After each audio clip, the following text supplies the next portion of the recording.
Very good morning to everybody present here. Am I audible? Yes. So the burden that feminism as a word has had to bear ever since its inception has been excruciating, to say the least. Various scholars and schools of thought within feminism have given us different definitions of the concept underlying the same idea, the idea of equality amongst genders. Now, according to era and context, what had to be equally granted trade came to, but the demand remained the same. And if you think about it, equality as a concept is extremely simplistic. It literally means an absence of inequality.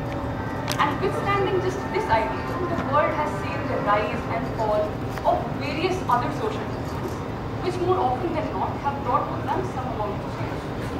However, I think there is a stark difference in the way history and the world has comprehended the evolution of the rest of these movements and the that of feminism. To bring that into a little more perspective, I would like us all to look at some ideas and some notions of social organization which are based on this very idea of equality which is centuries old.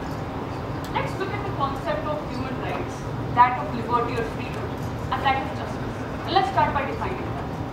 So the concept of human rights came to mean about that irrespective of any social binary or classification, humans by the virtue of their birth had certain rights innate to them that could not be denied to them. The context that this concept came in was the abolitionist or the anti-slavery struggle. Related to this idea was the aspect of liberty or freedom, which meant an absence of restraints on humans by other individuals or authorities. Our modern ideas of the freedom of expression or to profess one's own religion are based in this. The third idea was a more retributive kind of idea that meant that in case of a violation of these rights, there should be some sort of a mechanism put in place to help the aggrieved individuals, right? And if you closely look at all three of these ideas, and also feminism, you would realize that most legislations in contemporary society have imbibed some sort of ideas from them. Most legislations, at least democratically elected ones, take these ideas central to their constitutions. The only major difference that comes about them is the social acceptance of these ideas.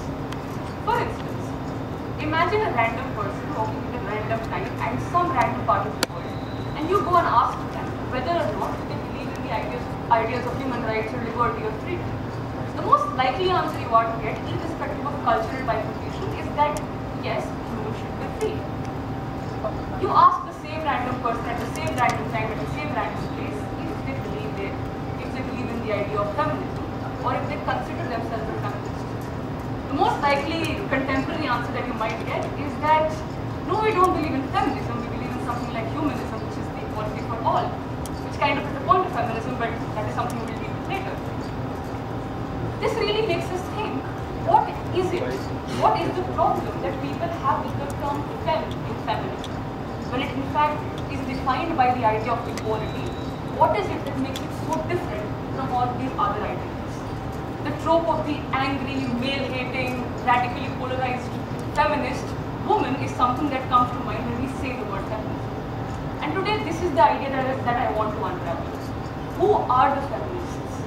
What is it that they're so angry about? And has their anger been enough? To understand this, let's just think about what it means to be angry, right?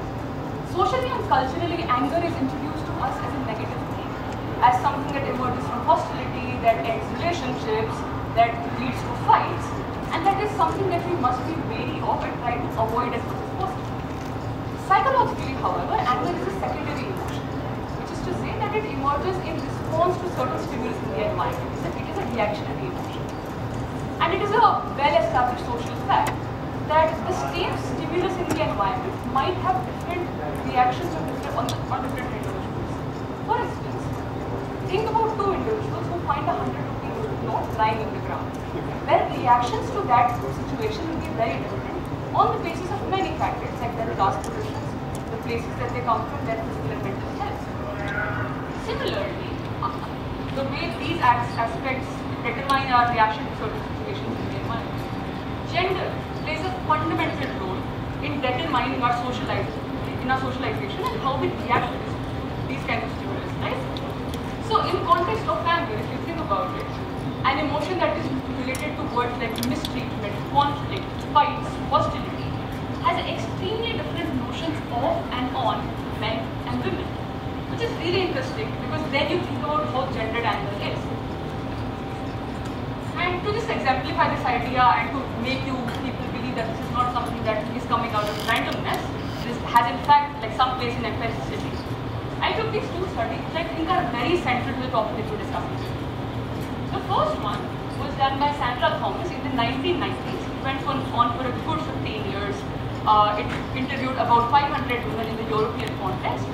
Went beyond, it was very diverse in terms of region because it took responses from like 3-4 countries. The ages of women were anywhere from 25 to 66. This study was the first landmark study that tried to document women's anger and what are their experiences. The basic assumption that it went by was that until this time there had been various studies conducted that noted a kind of similarity of responses in terms of the responses that were garnered by men. It was noted that men not necessarily felt more anger than women, but almost always portrayed and expressed more anger. The basic question that the study then began with was where was all of this residual female anger going, if not to their immediate environment? This is a question that I will also try to answer by the end of this talk. In trying to answer this question, there were two themes that the study found central to women's anger. The first was confusion, which was to say that when women were asked about how you felt in XYZ situation, this XYZ situation could be that of an outright violation of rights, could be that of shame, could be that of guilt. The usage of the word anger was not preferred.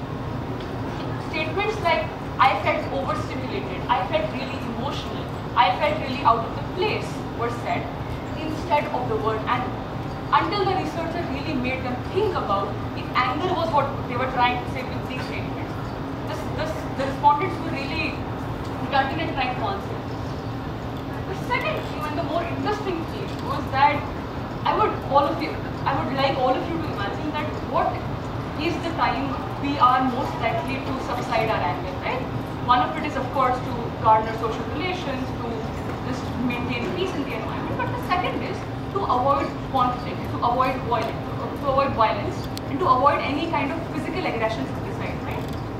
When these women were asked that what is the worst that you think can happen in moments of said hostility, where if you were angry, what do you think would happen to you? They did not respond with the general answer of aggression or violence or hostility. They felt that the kind of anger that they sometimes tried to subside, the reason that they did subside it is because they felt that it would not have the intended effect on the other person. Usage of the words, I might be ridiculed, I might be mocked, were done. Which is really interesting to say, because this internalized anger in a general context is usually done to persevere our own mental health. But in the cases of almost all of these women, it was done to kind of just maintain some sort of a dignity in the environment they were in. The second study was called Gender, Parenthood and Anger, and I think this is something specific to this very context, because parenthood is something that affects all of us very intensively, right? This study tried to unravel the idea of what is this correlation between these three aspects. In doing so, it identified from amongst 2,000 American citizens that there were two stressors that were central to the American household, which was economic strains and burdens related with childcare. And unlike the basic idea that we have that since we relate the word breadwinner to the trope of the Indian father or to the trope of the average Indian male, it is usually assumed that it is men who would have more stress owing to the fact that they are in fact earning in the house, right? The first thing that this study did was, of course, unravel the idea that the burdens related with childcare in women were exponentially high. Mothers did an average of 76% of childcare, whereas while men only did 54%. The other more interesting part was that mothers reported the highest level of economic hardship of any group. Now, this is very important to understand because the stereotype that we associate with economic hardship and hence the kind of acceptance that we have men expressing anger is something that the study by and large went against. It was understood that since women are the ones who are usually managing the finances in the house, the beauty of dividing it well enough to the other family members, so to say your children, so to say your husband, to the other household needs, is something that left their own needs at their last. So the amount of both mental and monetary amount that they had left to their disposal was almost nothing. And the question that I initially began with still did not find an answer, right? That where is it that this extra anger went, if not to their immediate environments? Because in both of these studies, women did report a sort of victimization by this larger societal idea of anger, but they did not still seek refuge. They still did not seek refuge from it. But both these studies very interestingly point out to where is it that we find these statistics. Me saying 2,000 people might not sound that relatable to you. But some things like gender role socialization, which again is a big word, are very intrinsic to our daily lives. How so?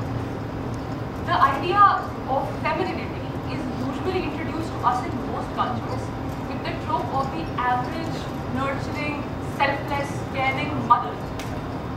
Bollywood especially does a great job at glorifying it without any sort of bounds by telling us how sacrifice is innate to the human condition and how humans had a very long history of existing with each other, owing to said sacrifice, but somehow it's always the women doing that. Think about all the times you have seen an average family being portrayed in Bollywood, right? The mother is usually the one more dear to the children. The father is a distant figure. The fury of the father is something that the children are subject to, who are then catered by the mother. In all of this, in the entire dynamic of the mother being sidelined entirely and being the receiving end of most emotions, it is almost always that her emotions in entirety, and more so her anger, is invisibilized. It is almost always that whenever her son is shouting at her, whenever the father is complaining about their son, the mother does not feel any emotions and is just consoling everybody else in the house, right? Which is something that happens through dialogues like "maa to maa hoti hai, maa ki mamta," etc., etc. And this is not something that happened in like 1970 today. This is something that is happening to us now. If you have a look at politics. Now, again, the question: where is women's anger in fact? The statement right here, the personal is political, is something that is very dear to the feminist movement and the women's movement at large, and something that I particularly find very, very dear to myself. What does this mean? This means that until very recent, the idea that the private goes away from the public was very intrinsic to our understanding of social systems at large, right? Which meant that some things, some ideas had to remain within the household. How you treat your children is something that is intrinsic to you and the state cannot interfere. But this very idea was again shattered by the women's movement with things like the idea of women's anger is not intrinsic and not just personal to the household. It is something that is mitigated by larger social structures, mostly patriarchy, and that is something that is advanced by people like fathers in the house. So, while none of our fathers here might explicitly identify as sexist and misogynistic, the idea of feminism is rarely something talked about in most of the households.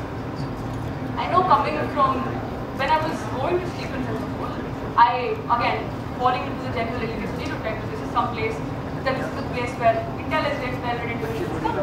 I had an idea that discourse is something that would be natural to the environment. This was something which was broken on the first day of my college, when the introduction that we had to our seniors was something which was accompanied with sexist jokes. And this is something which is very intrinsic then. The idea, and it is also very important to define what does political mean, right? If personal is something that we say exists because of the public square, what is it that is actually political? What does it denote to be political? Coincidentally, a couple of days ago, a professor of mine in one of her political theory classes, while bifurcating the word political theory for us, defined political as anything to do with power.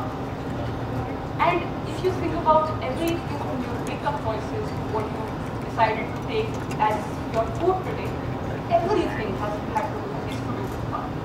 More so in women's life, everything from their emotions, which is what I essentially tried to address today, is to do with power.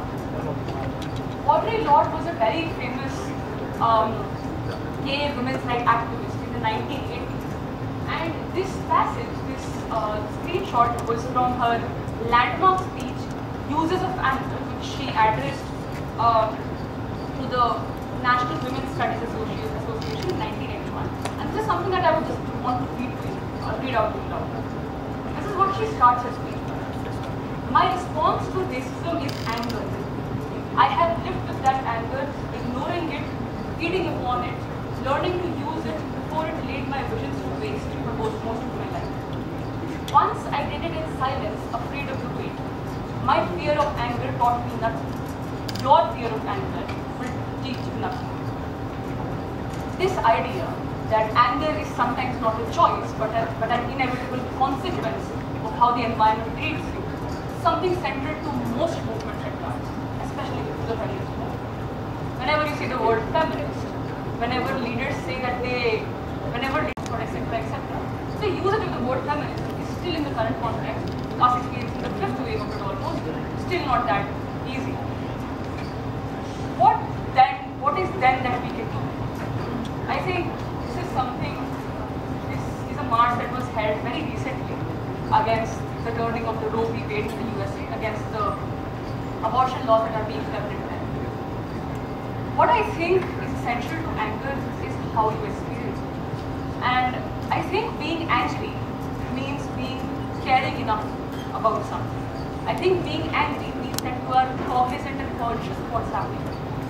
I think being angry means that you know that the pain is too much to bear. The example of Bhavri Devi in India is something that I really correlate to that of Audre Lorde in the USA. For those of you who know, she was the name that was associated with the establishment of the Vishakha guidelines in India at large, right? She was somebody who led to a huge legal revolution in terms of women's rights and women's legal rights and women's legal laws, right? However, something that is not known to most people is that the people who were accused of assaulting the upper caste individuals of that state, until 25 years later, until their deaths, not a single court had filed a charge sheet against them and acquitted them. So while the Supreme Court was having its own time in formulating something that would embark on a new kind of movement for women in India in terms of protecting them from harassment in the workplace, the woman whose anger pioneered it received almost nothing, which is really what it means to be angry, right? And just like this thought, most of you who do not identify with the feminist struggles in this room, say the men in this room, if you don't think that feminism is something as important, then perhaps just not caring enough about it. So with that, like, this is something that I will leave you with. If you're not angry enough, you're not paying enough attention.